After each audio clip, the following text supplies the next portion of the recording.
It's my birthday, but I'm celebrating you. That is No. that is the main idea. Oh, Could you introduce yourself, say your yeah. name, and where you are come from? Yes. I'm László Felföldi, um, professor uh, of the Department of Ethnology and Cultural Anthropology of the Szeged University. Um, at the same time, for a long time, I was the vice director and department leader of the Institute of Musicology of the Hungarian Academy of Sciences. So dealing with the research, uh, field work, collection of folk dance, folk music, and the um, publication of this. I'm coming from the southern part of Hungary. I was born in Szeged.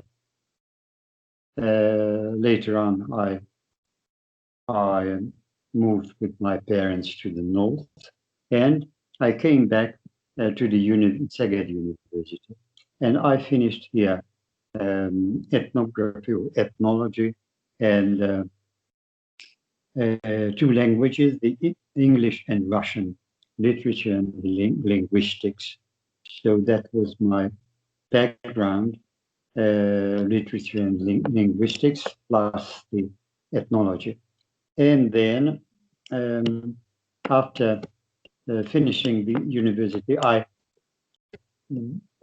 went to work to a museum in Szeged and the neighboring town Makó. The collection of the Makó Museum was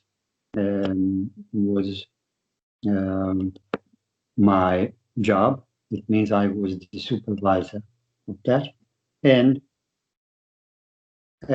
I spent 10 years there dealing um, with the collection of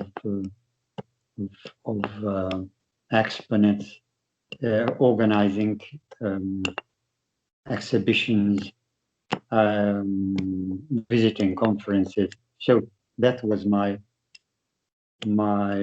preparation for the next 30, 40 years that I spent in the Institute of Musicology, and later on when I began to teach in the university. So in '84, when Martin died, George Martin, my master and master of several students and researchers, ethnochorologists in Hungary. When he died, I was offered to go to the Institute of Musicology and to be the scientific contributor, to be on the staff.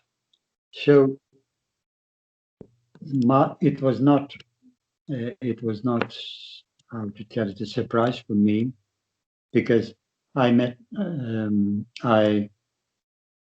got known, with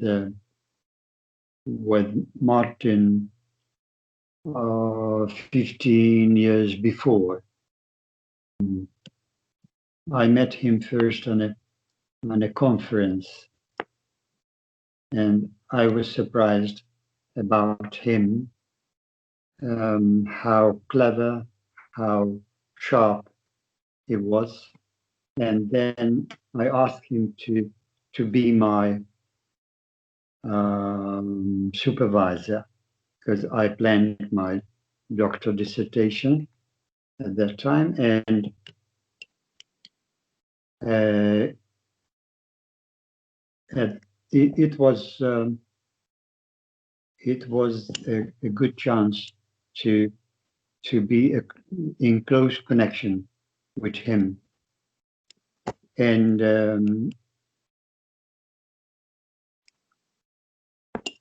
how to go on. So he was a very good supervisor, not only as an expert, but as a friend. So he took care of several students, and it was not simply a kind of education how to do ethnochorology research, but he take care of us. He knew everything about us. He was like a Czech player. Do you know that? Yes, yes, I know. But he has got when he got acquainted with a young man, and he began to know his talents, his interest. He showed the point on the check table. I see. I see. Because he knew the game. He knew quite well the game. He's the kind of person he knows quite well the game. Somebody may hurt about it, but we liked it very much because he had a great survey, an overview about the ethnochorology, not only in Hungary, but internationally. And he knew my knowledge of English and Russian, so he oriented me to the literature, Russian and English literature. His language was German mainly and Romanian, but he learned as well, but not Russian. So I see. Conveyed, I broadcasted the Russian to him and to others. I was very proud when I realized that my information was included into his new books, information about the Russian Union and others. So that was a great experience. And then he died. It was a great tragedy. Not only from the point of view of science, but personally, a lot of people was very, very sad because of his death. And for a long time, when I began to work in the institute, and his collaborator Ernő Pessovar went on pension, and his best friend, the same age, Ferenc, died as well. So we were a bit how to tell it. We felt a bit lame-footed, handicapped somehow, because we didn't have enough time to learn everything from them. I see. And it was like the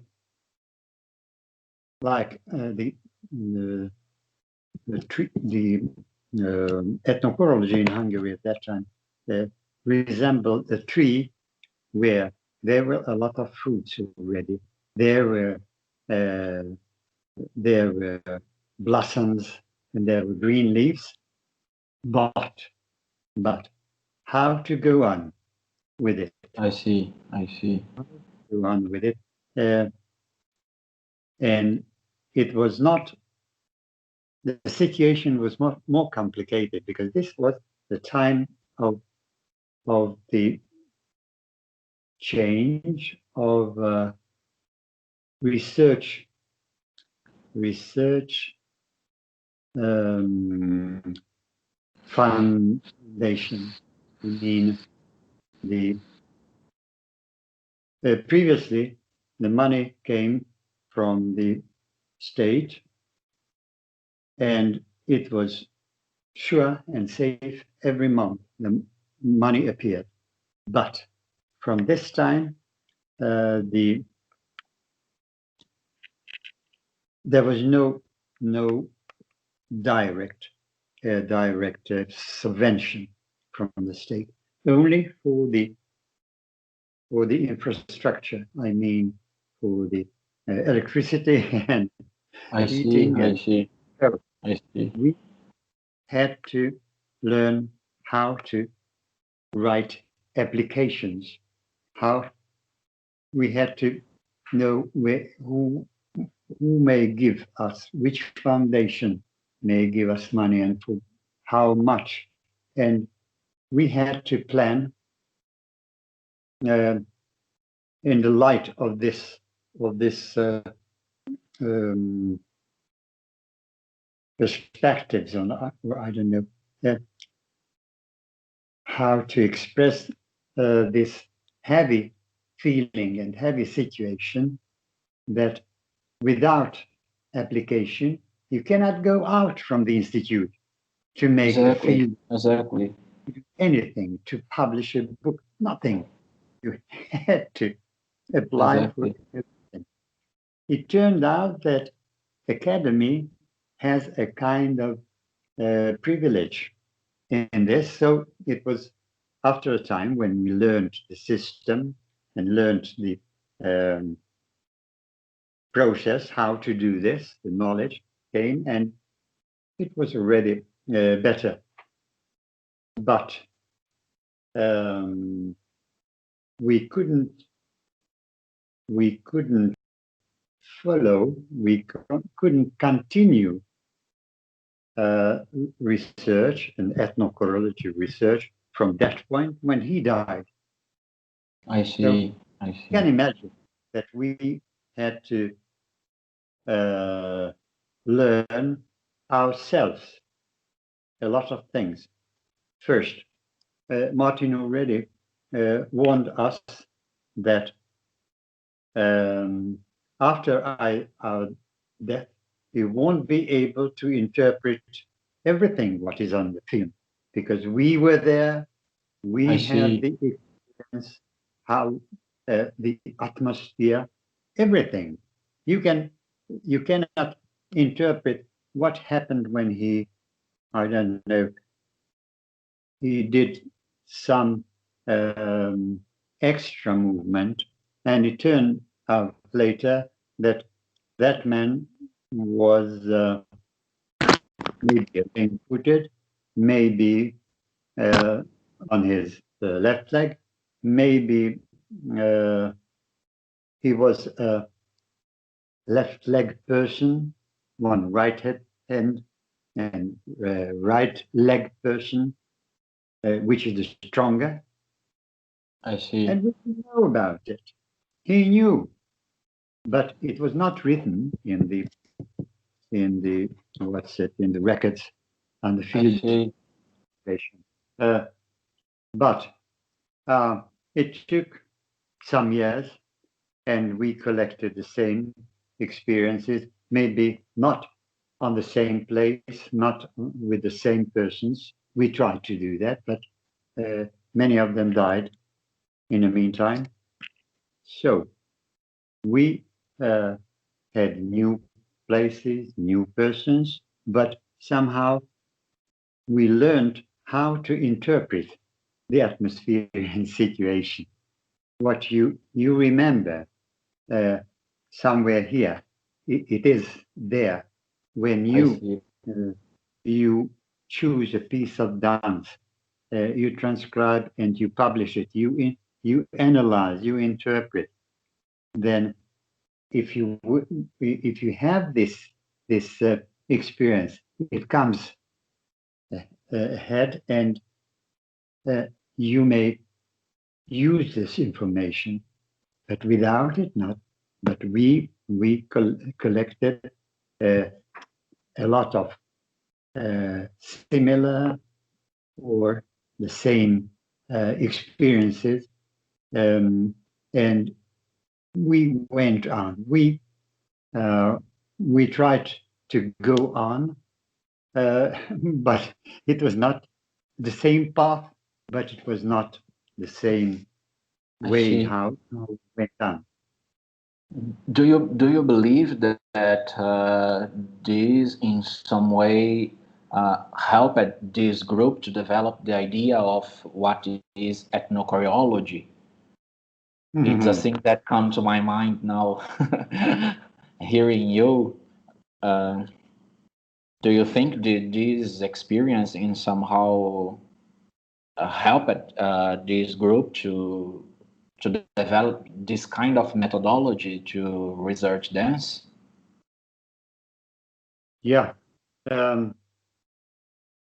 because the main idea in Hungarian ethnochoreology, I think in Eastern Europe, that's inevitable not to go to the field. So the field, to go there, to collect experiences, to make film recordings, to make analysis, and to speak on the movement itself.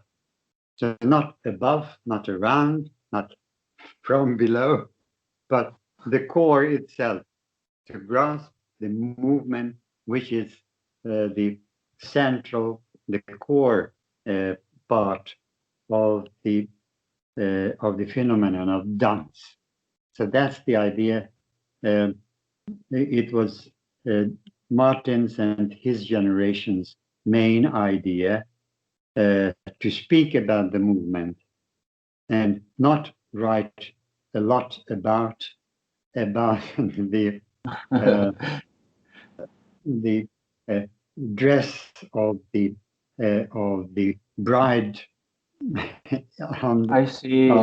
It's related to the movement. Is the movement that is the main core of the research methodology, or the way of thinking about dance and people dancing is something similar to this. That yeah, it was number one necessity to do ethnochoreology in Hungary.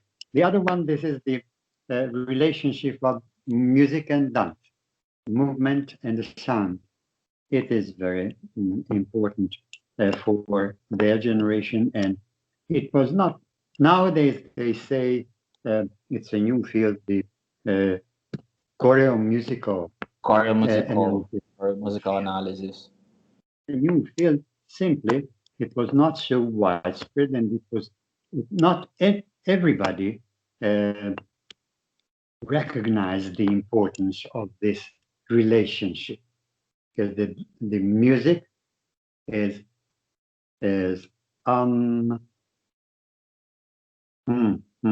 how to, you cannot cut it into two pieces.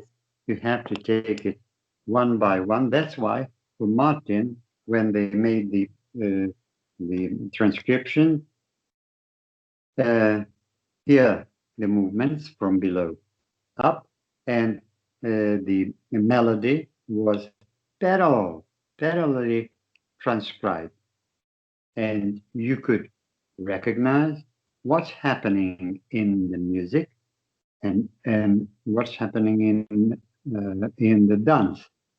And this is somehow it was the cooperation of music and dance, musician and dancer. So that was the next very important thing, the a kind of social functional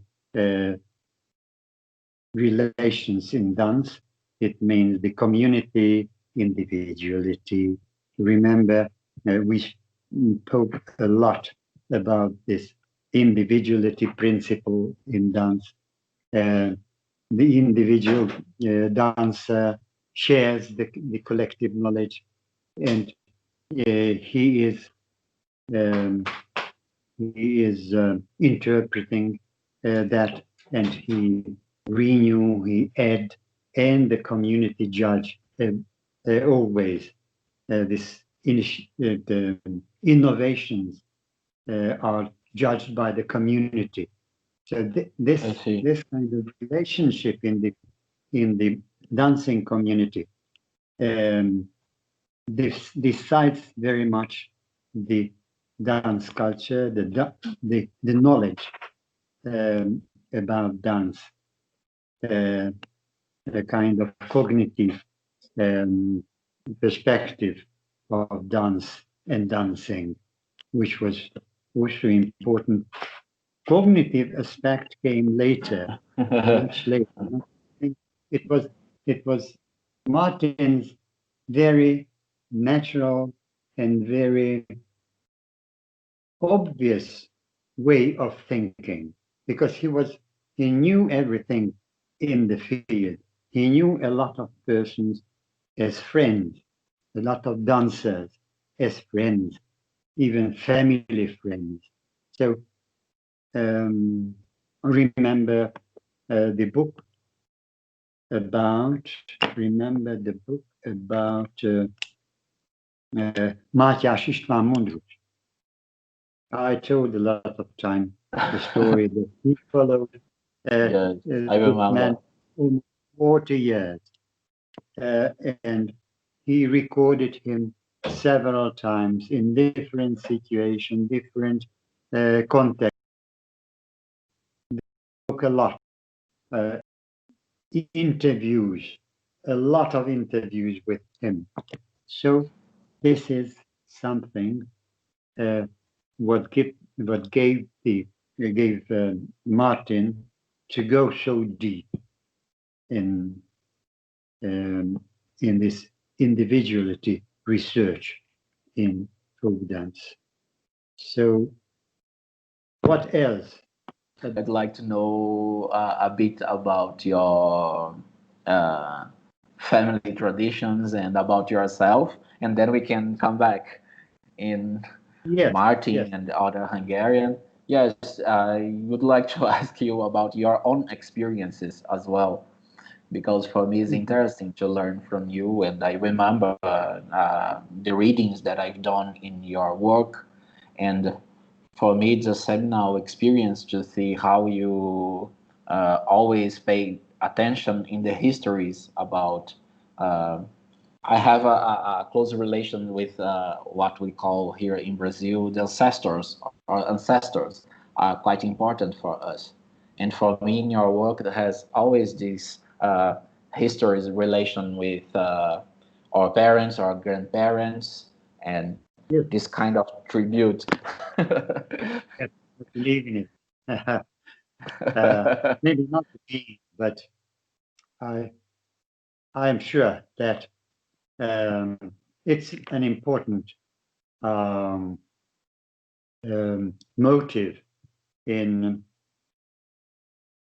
relation of a person to dance, music, creation, creativity. So maybe in my family, um, there was no too many dancers and singers. My mother was singing always, that while cooking, while working, going on the um, street sometimes. So this was something, a good example for me. But in the family, I can't remember any time that my mother and father would dance. I remember when one of my nephew had his wedding, and this is a customary thing that the grandfather dance, especially with the bride, and my father My father took the bride and they walked in the room here and there, and that was all. Music sounded, no problem. Music went on, but they were walking. I'm sure Beautiful. my father, he was 80 already at that time. I see. My father was also dancing in his time, and my mother as well. And my brothers and sisters, I was the ninth in the family, the last and ninth. And I saw my sister, one of my sisters, and the youngest brother, but nobody else. They spoke about my grandfather, my mother's father. Um, he was a good, how to say, he liked to feel well. It means drinking, singing, music, dance. But I I can't remember. Uh, he was already over 70, 80 when we were already with them. Previously, we moved to take care of them to northern part of Hungary because they got old and older. So that's why I couldn't see him, but they told it. But Do you believe? notwithstanding, I am sure that I inherited something from Yeah, this yeah, relation to music and dance. Uh, yeah. and this is, as I realized, this is relation to dance and music is an important issue in the family. It means they are remembering, yes, his his his grandfather's brother was a good dancer. He inherited that. So they are thinking about it, and this knowledge is important. Genealogy of dance and music in the family. This is important. I Um, see. I see. and, and this So, genealogy, uh, although I don't know how was it, but I feel I inherited something.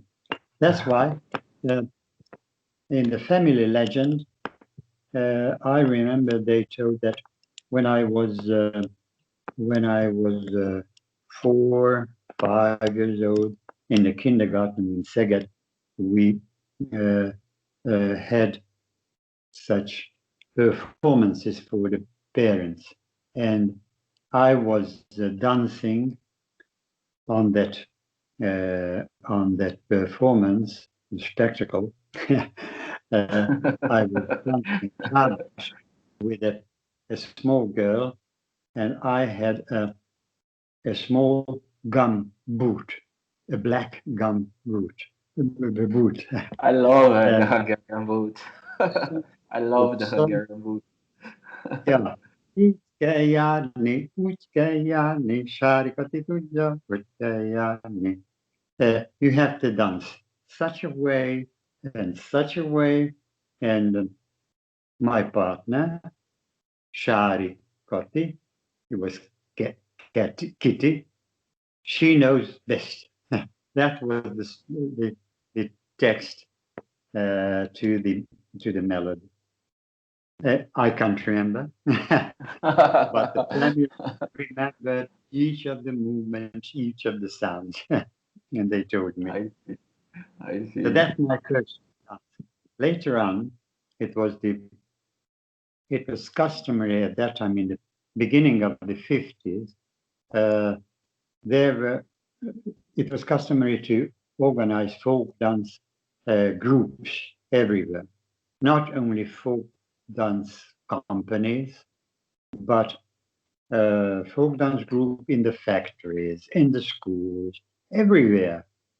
And we had in our school, uh, we had this folk dance group, um, and it was a kind of youth activity. So we had this specialty, folk dance, and we had performances, school performances where we danced and sing, and so this was somehow very close to me, not especially in the family, but in my school years, it was very very obvious that we are dancing and there is music and we are traveling. We go to different places, to Budapest. We were in the TV at that time. Amazing, amazing. This was uh, so it surrounded us.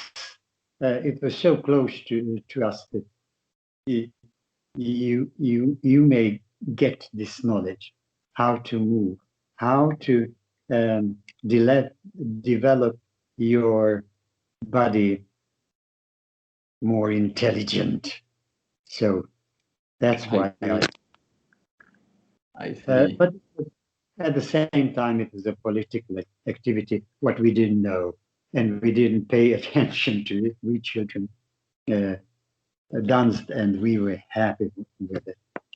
So that's the idea. Later on, in the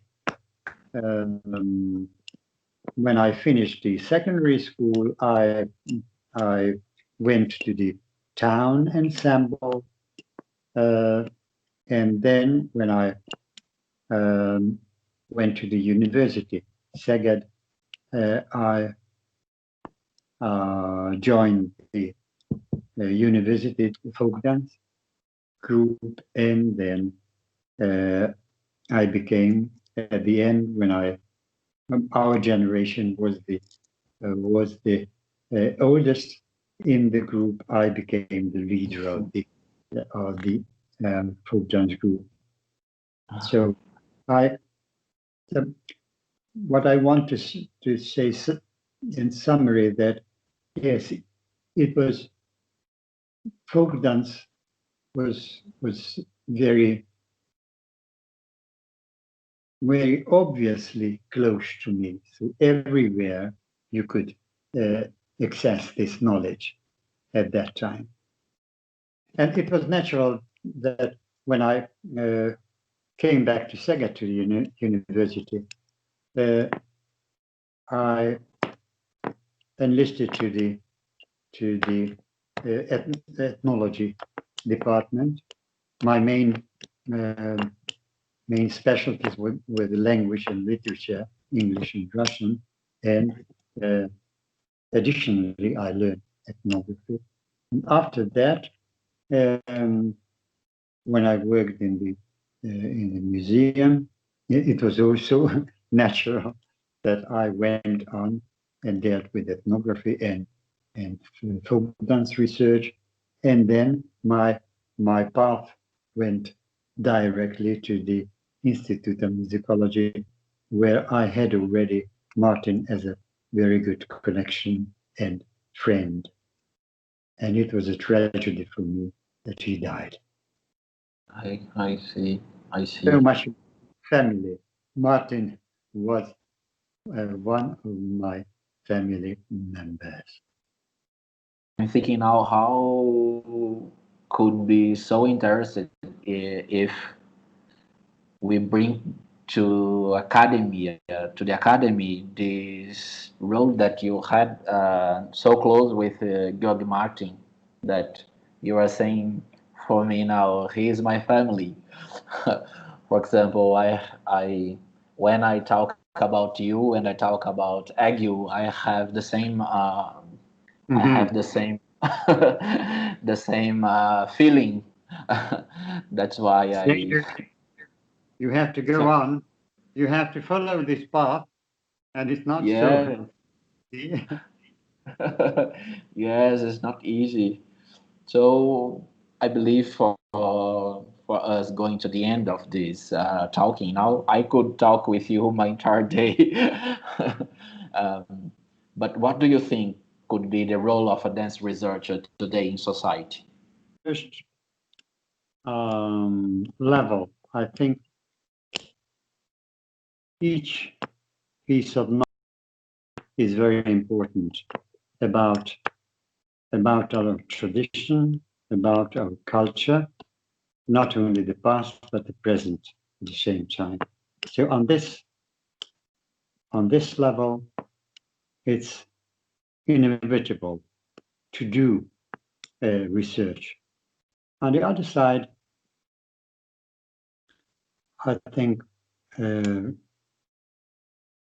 this traditional culture, this part of the culture, the traditional culture, as dance, music, drama, um, magic, um, um, movements, or any kind of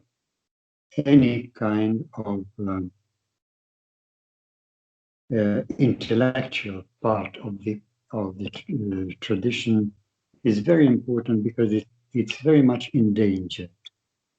Nice, nice potteries and furniture and I don't know what uh, the golden and silver uh, objects are precious and they're taking care of it 100 years. But this is in danger. This part of the tradition is in danger. That's why you have to pay more attention and to deal with ethnochorology is serving this necessity somehow.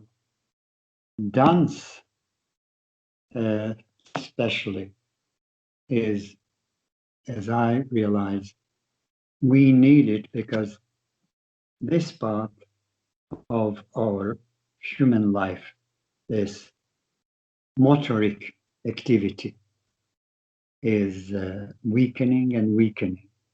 So if you have to have an intelligent body and to feel yourself in your body and in your life, you have to have this knowledge uh, from the beginning of your life or before your parents have to have this knowledge and to transmit it to you and to the next generation because uh, without it you will be poorer as a human being.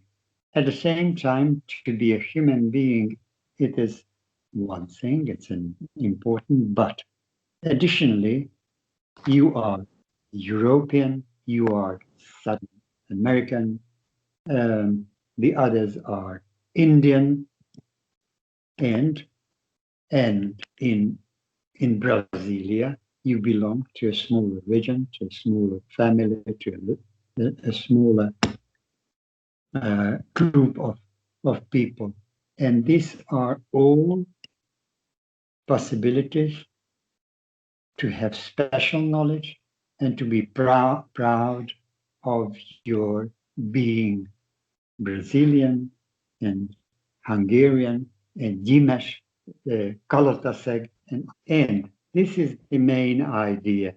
And this is the main idea of the dance house method as well, that folk dance is not simply the movement. This is part of your life, a way of behavior, and you have to learn it from your childhood as you learn your language, as you learn your songs and melodies. you have to have it, you have to learn it so naturally as you learn to speak Brazilian, Portuguese, and all the others. So that naturalness, that obviousness, this is the most important idea of dance house.